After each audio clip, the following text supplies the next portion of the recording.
हरे कृष्णा।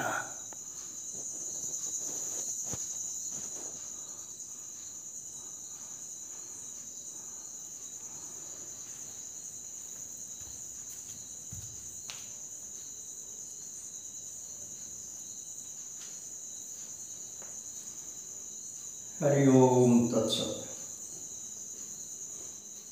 ओम नमस्ते सहस्रमूर्ति सहस्रपादाक्ष शिरोभावे सहस्रनाम्ने पुरुषाय शाश्वते सहस्रकोटि युगधारिणे नमः।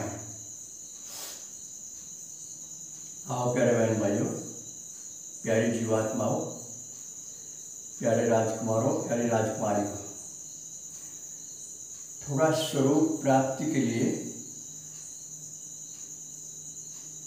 सत्संग चर्चा करें, जो इस समय सुबह के समय बहुत ही आवश्यक भी है और लाभकारी भी है। और यदि सच्चाई जानना चाहते हैं, आत्म दर्शन चाहते हैं, ईश्वर दर्शन की इच्छा है, सभी प्रकार से क्लेशों से मुक्ति की इच्छा है, तो अवश्य ही सुबह 4:24 से 5:12 तक 48 मिनट का जो ब्रह्म मुहूर्त होता है, कभी भूल कर भी इसका दुरुपयोग ना करें, अर्थात सोने में नष्ट ना करें, सिवाय किसी मजबूरी के। इसका विशेष ध्यान रखें और इससे पहले सोच स्नान आदि करके आत्मचिंतन में बैठें, आत्म मंथन करें और प्राप्त जानकारी के अनुसार आत्म पद में स्थिति का अनुभव करें। आज दिन रविवार है और उतरती असोज की 4 तिथि है। विक्रमी संवत 2077, अंग्रेजी तारीख 20 सितंबर सन 2020।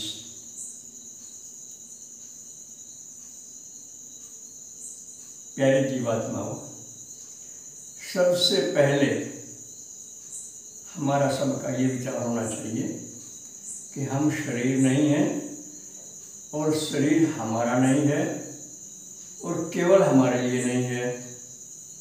ये शरीर संसार से मिलता है, संसार की सेवा के लिए, लेकिन कौन सी सेवा? निष्काम सेवा, कर्तव्य भावना से सेवा, जिसे प्रयोग करके कहीं स्वयं अपने मुंह से प्रकाशित ना करें। इस संघात के द्वारा की भी कोई भी धार्मिक पारमार्थिक क्रिया को अपनी ना माने, ये विशेष है। उसमें अपनापन ना जोड़े, वरना ये त्रिगुणात्मक माया का ही खेल है, सारा समझ में नहीं आने का। आत्मा और अनात्मा दो ही तो वस्तु हैं। जब तक हम अनात्मा को आत्मा मानेंगे, शरीर में आत्म बुद्धि रहेगी, तब तक सच्चाई का दर्शन होना संभव ही नहीं है। अच्छा, आज एक और विशेष बात आपके ध्यान दिलाऊं। थोड़ा सा कल भी हमने संकेत किया था, ये जो अधिक मास है, जिसे पुरुषोत्तम मास भी कहते हैं और लौंद का महीना भी कहते हैं, मल मास भी कहते हैं, इसके कई नाम हैं। ये साधना भजन भक्ति के लिए या भगवान पुण्य दान के लिए विशेष लाभकारी है। परंतु कब? जब हम मर्यादा में रहकर निष्काम भाव से इन पारमार्थिक कर्मों को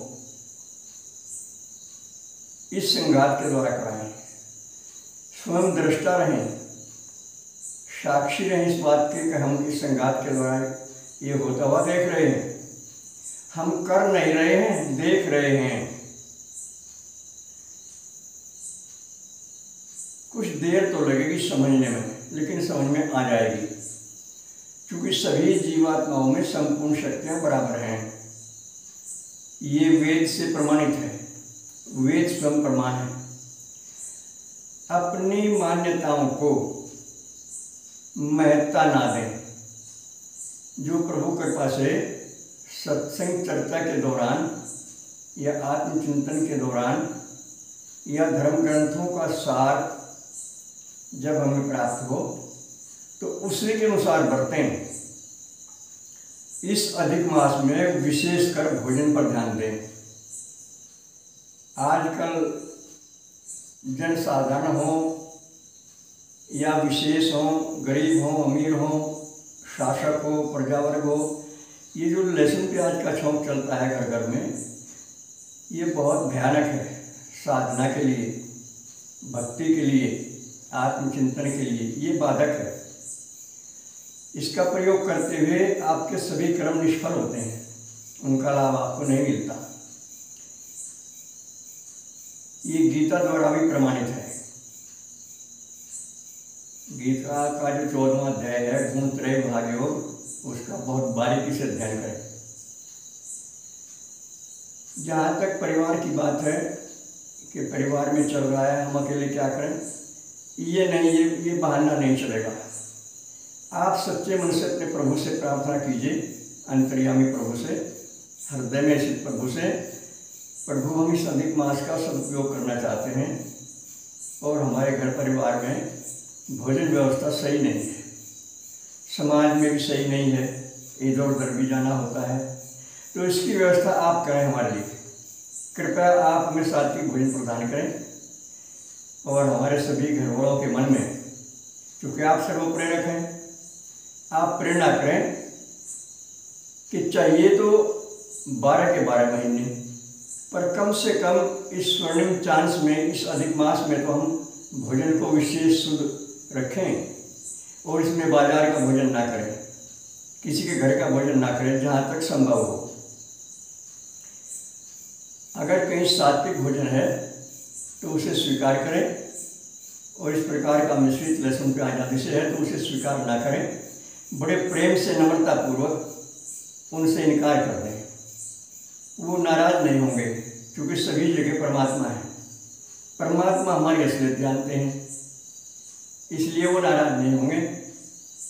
तो इस बात पर विशेष ध्यान दें, भोजन शुद्ध बनाएं और परिमित भोजन करें। स्वाद के लिए भोजन ना करें, भोजन की गुणवत्ता भी देखें और काम चलाओ भोजन करें। इस महीने में भरपेट भोजन ना करें। भरपेट भोजन करने से तो कई विकार पैदा होते हैं। आयुर्वेद का ऋषि कहता है कि पेट के 3 भाग रखो कम से कम, एक वायु का, एक जल का, एक भोजन का। इस प्रकार से अल्प भोजन अगर करेंगे तो बुद्धि, मन, चित्त सब शुद्ध हो जाएंगे और अधिक भोजन करेंगे तो दुर्बल हो जाएंगे, ये दब जाएंगे। आवश्यकता से अधिक भोजन में एक प्रकार का नशा सा आता है नींद का, और वो स्फूर्ति नहीं रहती जो रहनी चाहिए। हम अपने आप में नहीं रह पाते। नशा कोई सा भी हो, नशा तो घातक है, मनुष्य शरीर के लिए भी और आध्यात्मिकता के लिए भी नशा घातक है। ये 8 प्रकार के नशे होते हैं। ये नींद का नशा इनसे अलग है। कोई भी नशा शरीर में ना हो, पूर्ण स्फूर्ति हो, चेतनता हो और भोजन शुद्ध हो और एकांत स्थान हो, ब्रह्म मुहूर्त का समय। इस महीने में इसका सदुपयोग करने से ही आपके अनेक अनेक प्रकार के क्लेश, सोच, चिंता, भ्रम, भय, टेंशन और अनुत्तरित प्रश्नों के उत्तर मिल जाएंगे आपको। इस बात पर विशेष चिंतन करें, प्रेम के साथ करें और अनुशासन में आए प्रभु के। मैं और मेरे से ऊपर उठें, ये सबके लिए संभव है। ये जो ग्रंथियाँ पड़ी हुई हैं हमारे हृदय में कि हम कहाँ इस काबिल हैं, हम तो कलियुगी जीव हैं, हमें कहाँ भगवत दर्शन हो सकता है, हमारा मन कैसे कंट्रोल हो सकता है, ये भ्रांतियाँ हैं और ये कुसंग से प्राप्त हैं। संसार का संग कुसंग ही होता है, ये इसी से प्राप्त है। और इन सब ग्रंथियों को काटा जा सकता है। भगवान नाम की तलवार से। भगवान नाम की तलवार इतनी पैनी होती है कि इसके सामने कोई पाप, कोई ग्रंथि नहीं ठहरती। ये जो चित्त जड़ ग्रंथि कभी आपने सुनी होगी, चित्त चूँकि उसके आत्मा के संपर्क में रहता है और आत्मा का विशेष प्रभाव चित्त पर रहता है, फिर सारे अंतःकरण में फैलता है चित्त से। चित्त से चिंतन अगर त्रिगुणात्मक माया का है तो समझो चित्त जड़ ग्रंथि मजबूत है, और फिर मन भी चंचल है, बुद्धि भी तामसी रजोगुणी है। इस प्रकार से भजन ध्यान होना संभव नहीं है। थोड़ी देर में आलस आ जाएगा, दवाई आ जाएगी, नींद आ जाएगी, और आप चाहते हुए भी ब्रह्म मुहूर्त का सदुपयोग नहीं कर पाएंगे। ये सब किसी के लिए, ये सार्वभौमिक सत्य है। कोई गरीब है, अमीर है, किसी जाति का है, किसी उम्र का है, स्त्री है, पुरुष है, मुसलमान है, हिंदू है, सबके लिए, चूँकि परमात्मा सार्वभौम है। ये जातियाँ तो हमने घड़ी हैं, ये मत मतांतर तो हमने रचे हैं, ऐसा कुछ भी नहीं है। इस आत्मा का कोई मत नहीं है, इस आत्मा का कोई रूप नहीं है, इस आत्मा की कोई जाति नहीं है, इस आत्मा का कोई धर्म नहीं है। ये सबसे, ये संपूर्ण त्रिगुणात्मक प्रपंच से सर्वथा और सर्वदा भिन्न ही है और भिन्न ही रहती है। इसका मिलान इसमें हो ही नहीं सकता। साधारण जल में आप लोहे की कील डालो, वो पड़ी रहेगी, वो पानी नहीं हो सकती, क्योंकि उसका और उसका साधर्म्य नहीं मिलता। जिसका साधर्म्य मिलते हैं वो एकाकार हो जाते हैं। जैसे पानी में दूध डाल दिया तो पानी दूध जैसा हो जाएगा, दूध में पानी डाल दें तो पानी दूध जैसा हो जाएगा, क्योंकि उनके साधर्म्य मिलते हैं। और इस प्रकृति के साथ, इस प्रपंच के साथ, इस माया जाल के साथ हमारा कहीं से कहीं तक एक भी साधर्म्य नहीं मिलता। वैधर्म्य है सब जगह, विरोधी गुण है इसके और हमारे। इस पर विश्वास लाएं पहले, और इस आत्म तत्व को कभी भी किसी भी समय किसी वस्तु की आवश्यकता भी नहीं है, इसमें कोई इच्छा भी नहीं है, कोई कामना भी नहीं है। ये अपने आप में संपूर्ण है, अखंड है। ये अपना लक्ष्य बना है आत्म पद प्राप्त करने का, और ये सबके लिए संभव है।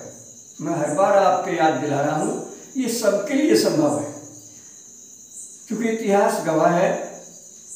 हमारे भारत देश में और विदेशों में भी गरीब लोग भी भक्त हुए हैं, निर्धन लोग भी भक्त हुए हैं, अनपढ़ लोग भी भक्त हुए हैं। अनपढ़ों को भी, गरीबों को भी, और सभी भाषाओं को जानने वालों को भी आत्म साक्षात्कार हुआ है, प्रभु दर्शन हुआ है।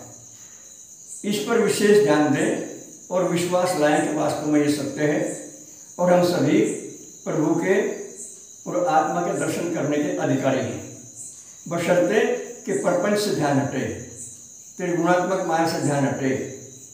मन और बुद्धि से जो हम प्रभावित हुए रहते हैं, चित्त में जो चिंतन रहता है माया मोह का, वो हटे, और वो आपके संकल्प करते ही हट जाएगा।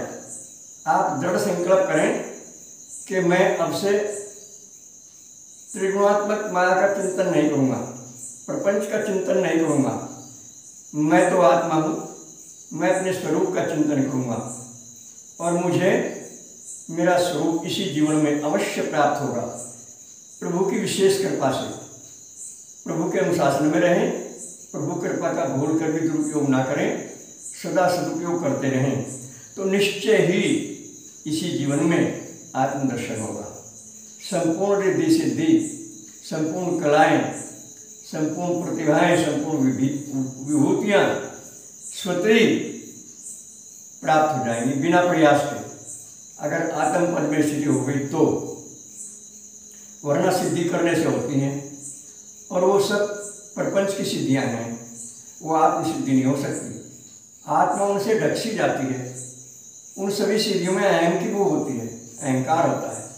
सिद्ध लोग बड़े कड़े स्वभाव के होते हैं, रोक दबाव की नीति अपनाते हैं, और जिसे आत्मसिद्धि है वो तो प्रेम का साक्षात स्वरूप ही हो जाता है। उस समय उस जीवात्मा का जीव भाव धीरे धीरे समाप्त होकर उसे वास्तविक आत्मपद प्राप्त होता है, और वो माया जाल से प्रभावित नहीं होता। वो तीनों गुणों से ऊपर उठ जाता है, और अंतःकरण और शरीर से भी ऊपर उठ जाता है। अपने को ही सब जगह देखने लगता है, ये कुछ विशेष पहचान है। तो बस आज इतना ही, इस बात पर विशेष ध्यान दें, बार बार चिंतन करें और प्रभु से प्रार्थना करें। सर्वे भवन्तु सुखिनः, सर्वे सन्तु निरामया, सर्वे भद्राणि पश्यन्तु, मा कश्चित् दुःखभाग् भवेत्। हरि ओम तत्सत। हमारे फ़ोन नंबर हैं 7500 39 75 35, 96 900 54 725। ये हमारा व्हाट्सएप का नंबर है। सूर्योदय से सूर्यास्त तक आप कभी भी किसी भी समय हमसे फ़ोन से संपर्क कर सकते हैं। यदि फ़ोन के खर्चे से आप घबराते हैं तो केवल मिस कॉल करें, खर्च वहन हम कर लेंगे। क्योंकि हमारी ये जो योजना है ये पारमार्थिक है, ये जन कल्याण के लिए है। बस इसका विशेष ध्यान रखें। ओम शंकराय नमः।